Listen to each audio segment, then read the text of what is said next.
पराया पराया होत आहे, अपना अपना होत आहे। आपला हक्काचा देश सोडून डंकीसारख्या जीवघेण्या मार्गाचा वापर करत एखाद्या देशात प्रवेश करणं हे एक प्रकारचं गैरकृत्यच आहे।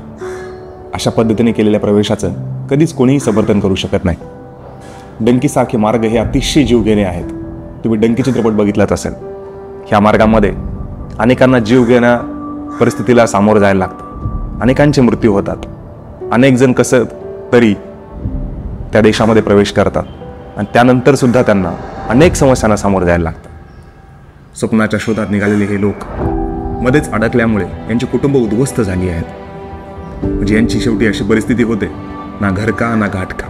शेवटी हे सगळं करून एके दिवशी जेव्हा ते दुसऱ्या देशात पोहोचतात तेव्हा तो देश त्यांचं एखादं धोरण बदललं, त्यानंतर त्यांना त्या देशातून हाकलून देण्याचे आदेश काढतो। तर नुकतंच आपण पाहिलं अमेरिकेने काही भारतीयांना भारतामध्ये परत पाठवलं आणि तेव्हा जे भारतात पोहोचले तेव्हा त्यांच्या हातापायामध्ये बेड्या होता।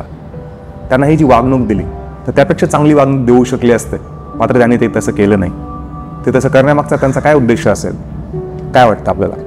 बरं, ह्या निमित्ताने अमेरिकेच्या परराष्ट्र धोरणाचा दुटप्पीपणा उघडा पडला आहे। एकीकडे भारताला मित्र देश म्हणून संबोधायचं आणि दुसऱ्या बाजूला भारतीयांना अशी वागणूक द्यायचं।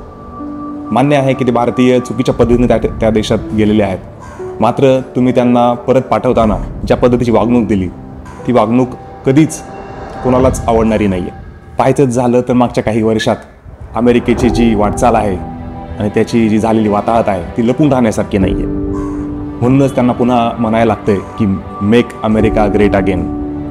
ह्या सगळ्यावरून अनेक गोष्टी आपल्या लक्षात येत आहेत। ते त्यांच्या देशाला पहिले प्राधान्य देत आहेत, त्यामुळेच अनेक धोरणं भारतीयांच्या विरोधात घेतली जात आहेत। या बदलत्या काळात आम्हीच महासत्ता राहू असा त्यांचा जो फाजील आत्मविश्वास आहे तो सुद्धा आता त्याला जास्त कुठं महत्त्व राहिलेलं दिसत नाही आहे। शस्त्रास्त्र विक्रीवर ज्या देशाचा अख्खा डोलारा उभा आहे त्या देशाला सतत जगाच्या एखाद्या ना एखाद्या कानाकोपऱ्यात कुठंतरी युद्ध धुमसत राहिलेलं त्यांच्या हिताचं आहे आणि त्यासाठीच ते आतापर्यंत प्रयत्न करत आलेले आहेत।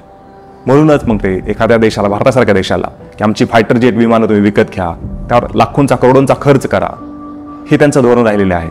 मात्र आता आपण हे त्यांच्या धोरणाला बळी पडलं नाही पाहिजे। आता आपण रिसर्च आणि ॲडव्हान्स डेव्हलपमेंटवरती काम करून आपल्या इथंच अशी फायटर जेट विमानं तयार करणं भर दिला पाहिजे। आत्मनिर्भर भारत हे जे सुरू झालेलं आपलं जे मिशन आहे तर ते या कामी आपण आता लावलं पाहिजे।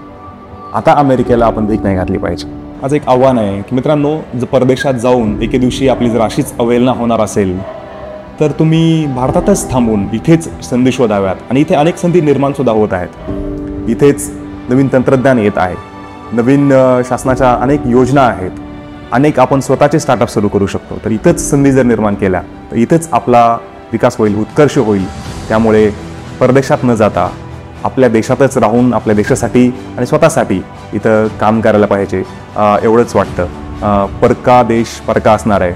अनेकदा आपण बघितलंय जेव्हा त्या देशामध्ये अनेक अडचणी येतात त्यावेळेस आपल्याला अनेक इमर्जन्सी ऑपरेशन्स करायला लागतात, त्या माध्यमातून भारतीयांना परत घेऊन यायला लागतं। आणि का उगच नाही का की म्हणजे काही पैशांसाठी म्हणा किंवा काही सुविधा तिथंच आणखी चांगल्या असतील वगैरे त्यासाठी तुम्ही तिकडे जात असाल, मात्र आपल्या देशात आपला हक्काचा देश आहे, या ठिकाणी आपण आपल्या त्या पद्धतीचा जो त्रास सहन करावा लागणार आहे तर तो कधी करण्याची गरज पडत नाही। माहिती आहे की आपल्या आजूबाजूला किंवा जगभरात अनेक संकट नवीन नवीन येत आहेत। तर अशा संकटाच्या काळामध्ये तुम्ही जर आपल्या देशात असाल तर आपला देश आपल्यासाठी कायम तत्पर असतो, आपल्या मदतीला येतो। मात्र परदेशात असाल तर त्यावेळेस कितपत तुम्हाला तुमच्यापर्यंत मदत पोहोचेल हे थोडं अवघड आहे। त्यामुळे इथंच आपल्या देशात राहून आपल्या देशाच्या विकासासाठी आपण योगदान दिलं पाहिजे। धन्यवाद।